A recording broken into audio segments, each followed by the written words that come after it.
एक जिंदगी, एक मकसद, रतन टाटा की कहानी। रतन टाटा, ये नाम सुनते ही दिल में इज्जत और तारीफ अपने आप उठती है। टाटा परिवार में जन्मे रतन टाटा की कहानी कामयाबी, मजबूत इरादों और एक ऐसी विरासत की कहानी है जो आज भी लोगों को प्रेरित करती है। छोटी सी शुरुआत से लेकर भारत के सबसे बड़े बिजनेस ग्रुप को लीड करने तक रतन टाटा का सफर दिखाता है कि दूरदृष्टि, लगन और दुनिया को बेहतर बनाने की ठान ली जाए तो क्या कुछ नहीं हो सकता।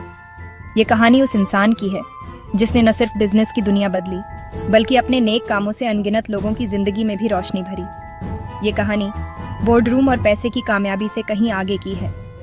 ये कहानी एक ऐसे लीडर की है जो दया और समाज के प्रति अपनी जिम्मेदारी पर यकीन रखता है।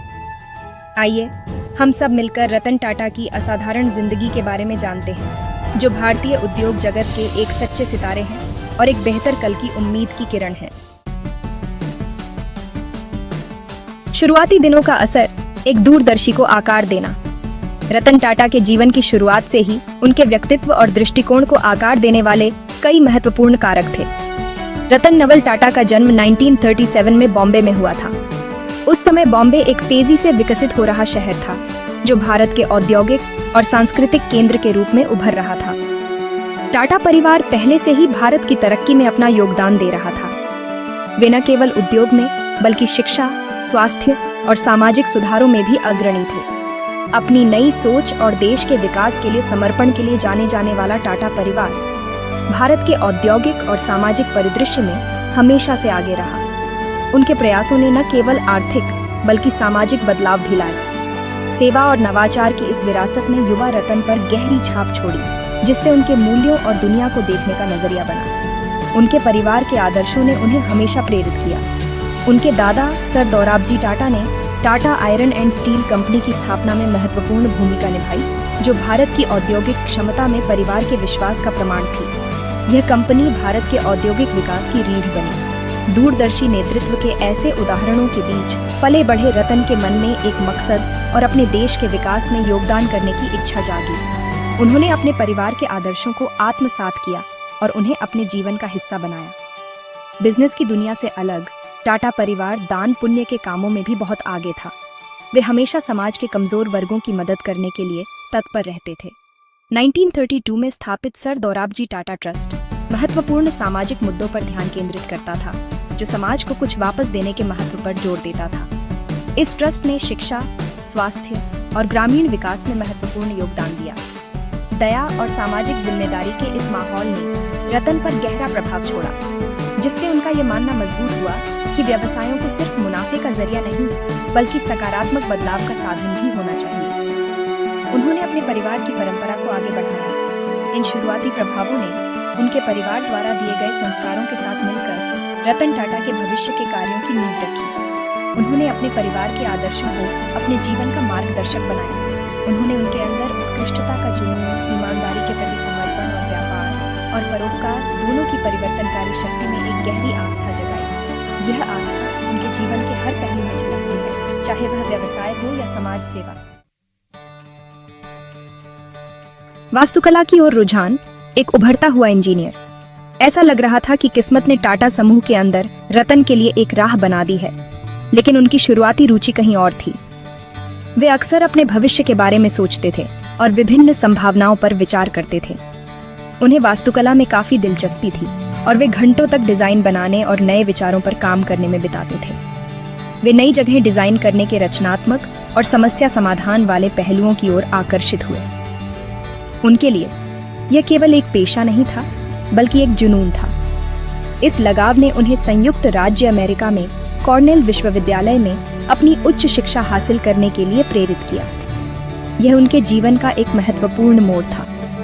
कॉर्नेल में रतन ने अपनी पढ़ाई में बहुत अच्छा प्रदर्शन किया और उन्होंने अपने प्रोफेसरों और सहपाठियों के बीच एक प्रतिष्ठा बनाई और 1962 में वास्तुकला में स्नातक की उपाधि प्राप्त की। यह उनके लिए एक गर्व का क्षण था, जिसने उनके सपनों को एक नई दिशा दी। यह अवधि उनके जीवन का एक महत्वपूर्ण अध्याय थी, जिसने उन्हें नए दृष्टिकोणों, संस्कृतियों और विचारों से अवगत कराया। उन्होंने विभिन्न संस्कृतियों के लोगों से मुलाकात की और उनके विचारों को समझा, जिसने उनके सोचने के तरीके को व्यापक बनाया और उन्हें एक वैश्विक दृष्टिकोण दिया। यह अनुभव उनके भविष्य के निर्णयों में महत्वपूर्ण भूमिका निभाएगा। अमेरिका में अपने समय के दौरान उन्होंने नवाचार और प्रौद्योगिकी की शक्ति को अपनी आंखों से देखा और यह उनके लिए एक प्रेरणा का स्रोत बन गया, जिससे भारत लौटने पर उनकी देश की प्रगति में योगदान करने की इच्छा और प्रबल हुई। वे अपने देश के लिए कुछ बड़ा करना चाहते थे। वास्तुकला को वह बहुत पसंद करते थे और वे इसे अपने जीवन का एक महत्वपूर्ण हिस्सा मानते थे। लेकिन किस्मत को रतन के लिए कुछ और ही मंजूर था। उन्हें अपने करियर के बारे में महत्वपूर्ण निर्णय लेने थे। कॉर्नेल से स्नातक होने के बाद वह अपने नए ज्ञान को लागू करने और देश के तेजी से बढ़ते वास्तुकला परिदृश्य में योगदान करने के लिए उत्सुक भारत लौट आए। वे अपने देश के विकास में भाग लेना चाहते थे। हालांकि पेशेवर दुनिया में उनका प्रवेश एक अलग मोड़ लेगा, जो उन्हें एक ऐसे रास्ते पर ले जाएगा जो अंततः उनकी किस्मत और भारत के औद्योगिक भविष्य को आकार देगा। यह उनके लिए एक नई यात्रा की शुरुआत थी, जो उन्हें एक ऐसे रास्ते पर ले जाएगा जो अंततः उनकी किस्मत और भारत के औद्योगिक भविष्य को आकार देगा। यह उनके लिए एक नई यात्रा की शुरुआत थी।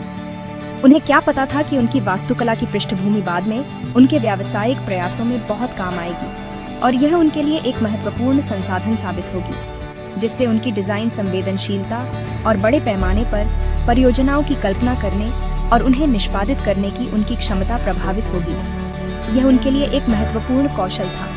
अपने वास्तुकला के दौरान सीखे गए कौशल उनके बहुत काम आएंगे और वे इन कौशलों का उपयोग अपने व्यावसायिक जीवन में करेंगे, क्योंकि वह व्यापार की दुनिया की जटिलताओं को समझ चुके थे और वे इन जटिलताओं को हल करने में सक्षम थे, जिससे यह साबित होता है कि जुनून, चाहे जाहिरी तौर पर असंबंधित ही क्यों न हो, एक असाधारण यात्रा को आकार देने के लिए एक साथ आ सकते हैं। यह उनके जीवन की कहानी थी। एक असाधारण यात्रा को आकार देने के लिए एक साथ आ सकते हैं। ये उनके जीवन की कहानी थी, जो विभिन्न अनुभवों और जुनूनों से बनी थी। चौथा भाग, टाटा सन्स का बुलावा, विरासत में कदम रखना। भारत लौटने पर रतन टाटा 1962 में टाटा समूह में शामिल हुए, जिसने पारिवारिक व्यवसाय के भीतर उनकी असाधारण यात्रा की शुरुआत की। यह एक ऐसा समय था जब टाटा समूह पहले से ही भारत में एक प्रतिष्ठित नाम था। हालांकि एक लीडरशिप भूमिका में सीधे प्रवेश के बजाय उन्होंने जमशेदपुर में टाटा स्टील के शॉप फ्लोर से अपने करियर की शुरुआत की। यह निर्णय उनके लिए एक महत्वपूर्ण मोड़ साबित हुआ। यह साधारण शुरुआत एक सोची समझी पसंद थी, जो जमीनी स्तर से व्यवसाय की पेचीदगियों को समझने में उनके विश्वास को दर्शाती है। उन्होंने महसूस किया कि एक सच्चे नेता को अपने संगठन के हर पहलू को समझना चाहिए। नीले कॉलर वाले श्रमिकों के साथ काम करते हुए रतन ने अमूल्य अनुभव और संचालन में अंतर्दृष्टि प्राप्त की। उन्होंने मशीनों की जटिलताओं को समझा और उत्पादन प्रक्रियाओं का गहन अध्ययन किया और जमीनी स्तर पर आने वाली चुनौतियों का सामना किया। यह अनुभव उनके लिए एक अमूल्य शिक्षा साबित हुआ। इस अनुभव ने न केवल उनके मन में कार्यबल के प्रति गहरा सम्मान पैदा किया, बल्कि उन्हें एक अनूठा दृष्टिकोण भी प्रदान किया। यह दृष्टिकोण उनके नेतृत्व के फैसलों में स्पष्ट रूप से दिखाई दिया, जिसने बाद में उनके नेतृत्व के फैसलों को सूचित किया। उन्होंने अपने अनुभवों से सीखा और उन्हें अपने निर्णयों में लागू किया। टाटा स्टील में उनका समय अपार सीखने और विकास का दौर था। उन्होंने न केवल तकनीकी ज्ञान प्राप्त किया, बल्कि मानव संसाधन प्रबंधन में भी महारत हासिल की। उन्होंने खुद को स्टील निर्माण की दुनिया में डुबो दिया और हर छोटे बड़े पहलू को समझने का प्रयास किया। उत्पादन की बारीकियों को सीखा और यह समझा कि गुणवत्ता और दक्षता कैसे सुनिश्चित की जाती है।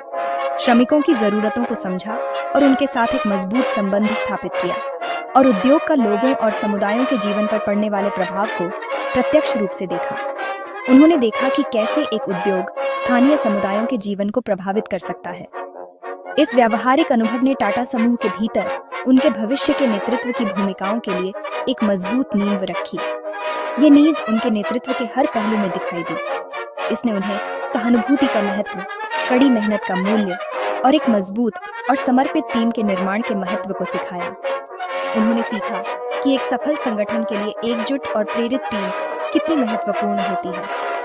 ये शुरुआती सबक अमूल्य साबित होंगे, क्योंकि वह टाटा साम्राज्य के रैंक पर चढ़ गए और अपने नेतृत्व के माध्यम से संगठन को नई ऊंचाइयों पर ले गए। अपने फैसलों का मार्गदर्शन किया और अपने अनुभवों से सीखे गए सबक को अपने निर्णयों में लागू किया और आने वाले वर्षों के लिए अपनी नेतृत्व शैली को आकार दिया। उनके नेतृत्व में टाटा समूह ने नई ऊंचाइयों को छुआ और वैश्विक स्तर पर अपनी पहचान बनाई। 5वां भाग आग से परीक्षा, शुरुआती चुनौतियों का सामना। टाटा समूह के भीतर रतन टाटा का उदय चुनौतियों के बिना नहीं था। 1971 में उन्हें टाटा समूह की एक संघर्षरत सहायक company national radio and electronics company limited या एनएलसीओ का प्रभारी निदेशक नियुक्त किया। इसने उनके करियर में एक महत्वपूर्ण मोड़ को चिह्नित किया। उनके नेतृत्व, धैर्य और प्रतिकूल परिस्थितियों को नेविगेट करने की उनकी क्षमता का परीक्षण किया। एनएलसीओ उस समय गंभीर वित्तीय कठिनाइयों का सामना कर रही थी और बंद होने के कगार पर थी।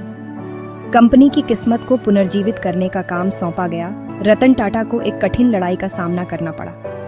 उन्हें एक निराश कार्यबल, पुरानी तकनीक और एक भयंकर प्रतिस्पर्धी बाजार विरासत में मिला।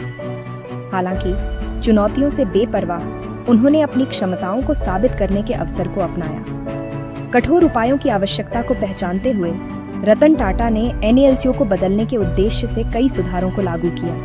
उन्होंने अभिनव विपणन रणनीतियों की शुरुआत की, आधुनिकीकरण तकनीक में निवेश किया और कर्मचारी मनोबल में सुधार पर ध्यान केंद्रित किया। उनके प्रयासों, जबकि शुरू में प्रतिरोध का सामना करना पड़ा, धीरे धीरे परिणाम मिलने लगे। उनके नेतृत्व में एनएलसीओ ने एक पुनरुत्थान देखा, उम्मीदों को धता बताते हुए और एक असफल व्यवसाय को चालू करने की उनकी क्षमता का प्रदर्शन किया।